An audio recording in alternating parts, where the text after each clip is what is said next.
আহি গ'লোঁ ৰ'দখনত ভাত খাবলৈ দোকানত। ইহঁতৰ লগত দোকানত ভাত খাই খাই মই শকত হৈ গৈছোঁ। মই ঘৰত অকণমান ভাত খাওঁতে ঠিক আছে, ইয়াৰ লগত ভাত নাখালে মোক মুখটো ফুলাই দিব। আৰু তাৰ লগত ভাত খাই খাই মই শকত বনি গৈছোঁ। সি নিজে ভুচুৰি মোকো ভুচুৰি বনাই দিছে।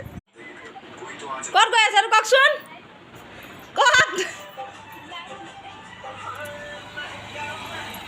এবাৰ ৰ'দ দিছে বতৰটো, এবাৰ ডাৱৰীয়া কৰিছে, কিন্তু হ'লেও গৰম যে এনেকুৱাই আছে আৰু এনেকুৱাই গৰম লাগিছে। ৰাস্তা কিনাৰৰ ৰাস্তাৰ ভাপ মাৰিছে। আৰু বেচেৰা টমটম ওলাবিলাকে গম পাই যায় চাগে, টমটম চলাই গৰমত।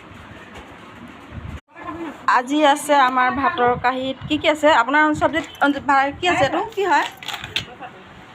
অঁ আজিও মাছৰ চাটনি আৰু এইটো কচু বিলাহী আলু ভাজি। এইটো আলু ভাজি ৰিয়াৰ কাৰণে বনাইছিলে, এইটোকো লৈ আহিছে। মোৰ আছে আজি চৰাই